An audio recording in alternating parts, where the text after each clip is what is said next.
There are many lessons my mom has taught me over the years, but the ones that are most recognizable are just to be kind and humble and include everyone. To know my mom was to love my mom, not caring who you were or what walk of life you came from. She loved and treated everyone the same. My mom, Julie Ann Riese, was a passionate and giving woman her entire life. My mom graduated from St. Mary Springs Academy in 1978 with a passion for teaching and helping others in sports. She continued her education, earning both a bachelor's and master's degree from UW-Oshkosh. On March 7, 1987, Julie married George Riese. Together, they had 3 kids, Andrew, Matthew, and me, Emily. Beyond family and friends, you may ask what my mom was most passionate about.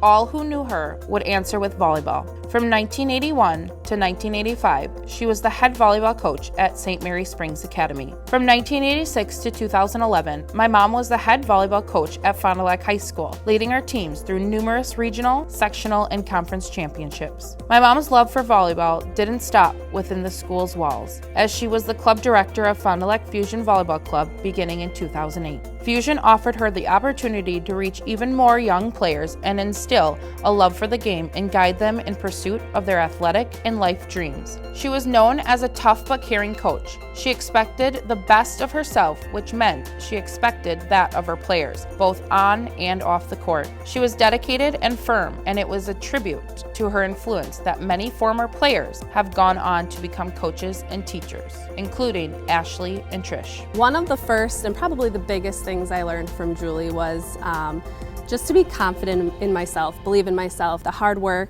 and the determination that she always had. She taught me that, and I take it now and apply it to being a mom, being a coach, being a teacher. As a coach now, I think one of the traits that I learned from Julie the most was just to have the ability to connect with your players. Every girl on that team matters, whether they're the first one on the court or the last one off the bench. When I coach today, I still think of so much of how Julie taught us and how she got us excited to play the game of volleyball.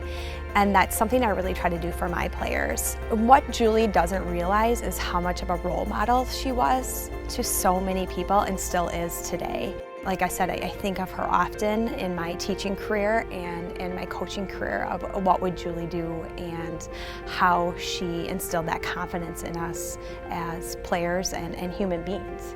In addition to being a coach, my mom also devoted her life to being a teacher, a special education teacher, for more than 30 years in the Fond du Lac School District, retiring in 2016. I think my mom would want to be most remembered for having the biggest heart. I believe she impacted her students the most. She did anything and everything for them, whether it's being a second mom to them or some of them even being the first mom. Most of these kids came from struggling backgrounds, and she did everything possible that she could. I remember going to grocery stores or any store in general, and people would come up to her and say, "Mrs. Riese, hi, how are you? I miss you," all that good stuff. And later she would tell me that was one of my students from probably 20 years ago, and I felt I had impacted her or this student very much, because if not, she or he would either be in the streets, in jail, or even worse. Now, myself as a teacher and coach, I see a lot of my mom within me as I embrace the same approach. In the fall of 2008, my mom discovered a lump that nobody wishes to find. Through the Agnesian Cancer Center, my mom was diagnosed with breast cancer, underwent chemotherapy and radiation treatment, and had a partial mastectomy. Like my mom approached everything, her attitude was positive, and she was willing to take on whatever was thrown at her, because like she often said, that's life. She was willing to let go and move on, wouldn't let this cause her to miss out on anything, and finished her treatments like a champion, resuming her normal with an even greater appreciation and lust for life. Her biggest thing as being a coach, mother, wife was, let's get other people involved. How is it going to affect other people? One thing is Stanley. Stanley was a tool chest made by Stanley Bostitch that she converted to a She put liquor in there, she put her mixes, she put her everything in there. And I said, who the heck would think of that? So she would bring it to every tournament and everything. And it was just more of an idea of, instead of having people going to different restaurants all the time, she would just have them all come together. My mom was the most humble person I knew. She did so much for so many people, but never needed the recognition from anyone. She never asked for accolades, but they came her way anyway, because her feeling was, and one of the things you always do, just do it right. And you'll get it done right, and you'll get it done better, and people will remember that part rather than she cut corners or whatever. Just do it right. And she tried to relay that on to everybody that she ever coached. Then after 7 years of being in remission, life took a big, unexpected turn. My mom started to have severe back pains. Thinking nothing of it and remaining positive, my mom thought the back pain was just a result of needing her knee replaced. And with that is what she did. After healing from her knee replacement surgery, my mom's issue with her back didn't resolve. In fact, they worsened. It was then, after seeing her doctor and having medical imaging tests done, they received the dreadful news again. In spring of 2016, my mom's cancer returned. I went with Julie and Emily to her appointment when they gave her the news that her cancer came back, and they gave her 2 months to 2 years to live. It was just the most awful thing I ever heard.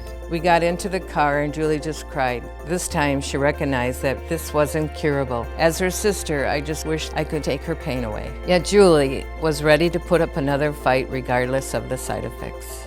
Though struggling herself, she brought out the best in people. She went on as the life of the party, continuing to do so much for everyone around her, including being there for her friends.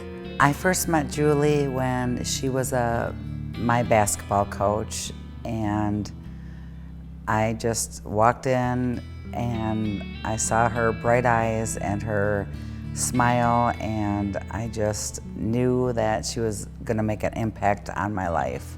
I went through a lot of hard times, and Julie, when I was 18, Julie took me in and kind of gave me a path.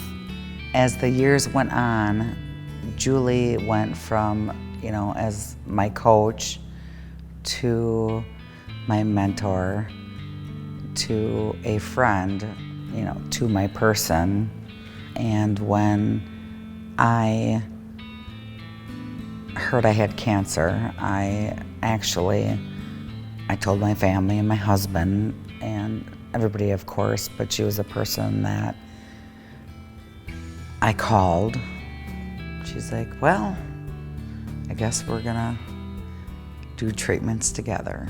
We never thought in a million years, I was young and 14 years old when I met her, that we would be going through breast cancer together. In early 2019, my mom recognized that treatment was no longer working.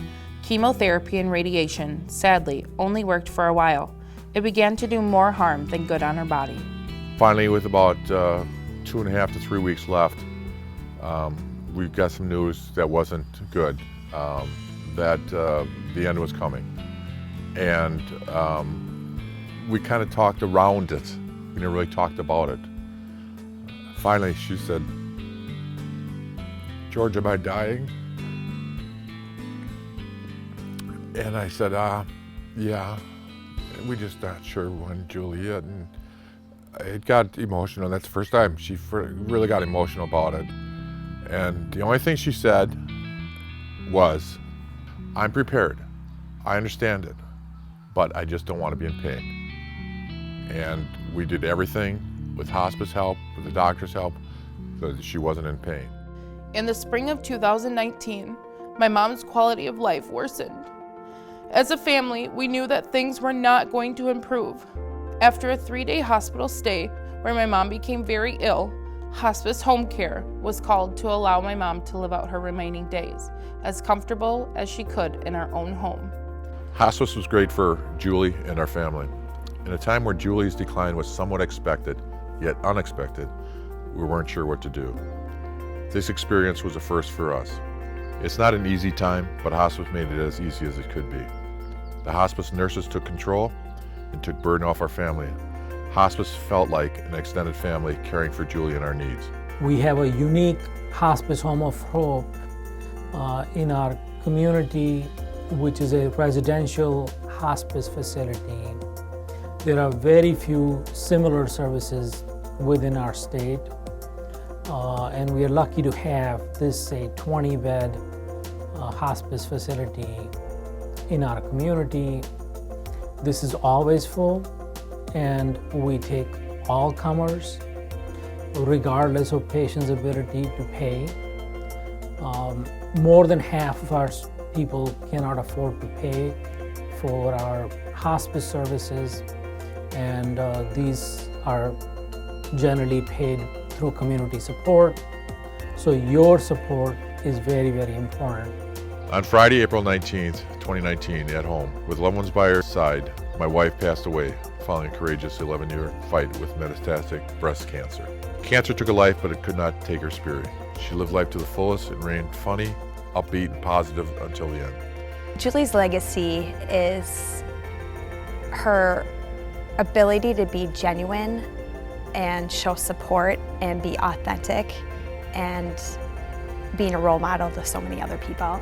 The biggest legacy that Julie left behind was just her selflessness and her ability to put everybody else before herself.